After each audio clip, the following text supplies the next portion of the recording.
Hello, Richard here from EagleSix Airsoft. We are doing an interesting one. So this one was a Mp5A5 that was returned to us with a blown Mosfet on it. We stripped it down, and our initial thoughts were obviously something customer related for the Mosfet dying, exploding. So we looked into avenues to get the Mosfet repaired. We found a local specialist that does motherboard repairs, that kind of thing, and they managed to repair the board. We successfully tested it in another MP5 that we had set aside for testing, and it's all working fine. We installed it back into this gun, which was, like I say, a previous build we'd done for the customers, and it blew straight away. So obviously, just from a diagnostics perspective, well, A, obviously it's an expensive experiment, but B, we're now obviously thinking, well, was there something wrong with installation? Was there something wrong with the previous build? And we're pretty sure. We tracked it down to it being a faulty Prometheus motor. So what we did is then took it back. Then we obviously got the Mosfet repaired again, and this time we tested it again in a separate gun. It all worked fine, and then this time we swapped out the motor for a Sumerian Cobalt motor from Tokyo Marui, and now we're obviously here at testing stage. So the previous build was a Firefly hot rubber, like I say, Prometheus high torque motor, but that's now been changed out, and it's not the first time we've had an issue with the Prometheus motor, so we're not especially recommending them. We don't exactly know the fault, but like I say, if it's going to be potentially causing possibly something to do with the aluminium end bell on it, yeah, it's not a recommendation with these. In fact, the only ones we're recommending now, just for my sanity and my wallet, is the Tokyo Marui official motors to go with these. So I just wouldn't recommend anything else yet until we can get a aftermarket solution out there from companies like Jeftron or something like that for these models, which if you want to go and bug Jeftron about it, feel free to.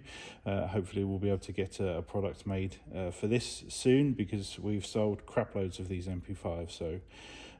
So we've got obviously another thing we've changed is the batteries at the front here. So we provided 1600s, quite a tight fit if you're not going to be going with the M30 original connector that comes with the gun, because obviously that completely removes the extension that you have to use. Therefore, obviously it's a lot more room in there. Trying to jam the Dean's connector in on the A5 models can be quite tight fit. So we've switched over to 1300 split pack batteries, which still is a negotiation to get in there, but easier. Again, if you want even more ease of fitment, the best connection that we recommend would be, even that's a pain in the ass for us, is MR30 connectors on every battery, and then removing the actual extension that comes in there. So because adding a Dean's connector on there is making it very thick, which means obviously it's then hard to push the actual thing on there. So whereas the MR30s are very thin, and the whole thing goes in there quite neatly, but it does mean that you've got batteries that you can't use on any other gun. SD6, different story, easy, loads of space on that one, but on this particular one, with the shape of this, you don't get a lot of battery space in there. So recommended a 1300, and that's what we've swapped over the batteries for. But otherwise, like I say, the build's all tested and working. We've done some range testing on it. Everything's okay. We're now ready for so we've got the FPS quite high, so it's 275 when measured on 3.2 BBs, with the limit being 277. So it is quite up there, right on the limit.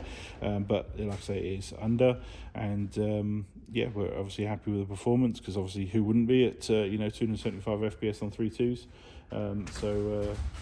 But like I say, we've got it all going again.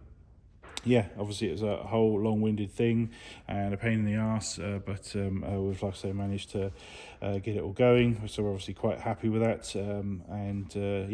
Just from our perspective, I mean, it's technically the motor's our problem, so we've obviously done it all under warranty. Obviously the motor we've replaced free of charge, so that was obviously a £60 Prometheus motor coming out of there. Obviously £110 Cobalt motor going back in, around about £300 for repair on the first Mosfet. Then we've got about £120 worth of labour, you know, to obviously rebuild the gun. Then we've got about another £300 to then rebuild the MOSFET again. So yeah, I think we're sitting somewhere around about £890 to repair this because of a faulty motor. So yeah, it's gun teching. Yeah, I don't wish it on anyone, but you know, we're proud of the fact that we've got it going again. And like I say, from a customer perspective, yeah, obviously we apologise for the hassle and the delay in getting all this all sorted. But I'm glad that we're able to get this solution in place, because it's not just for this customer. Obviously, what about the next customer that obviously has a broken MOSFET? We needed to pay to get this infrastructure in place, so that obviously we have the ability to repair these.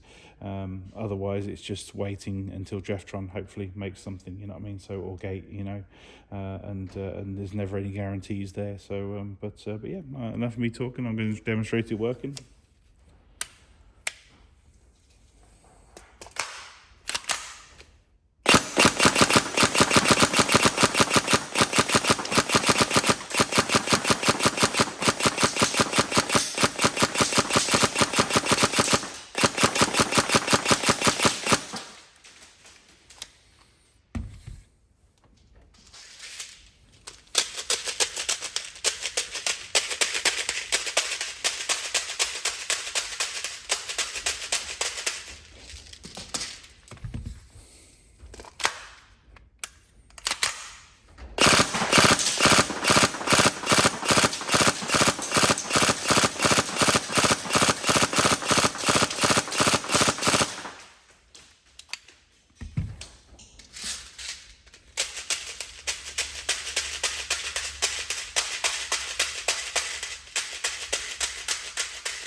There we go. So all the functionality is back and all working, and we hope you enjoy. Thank you.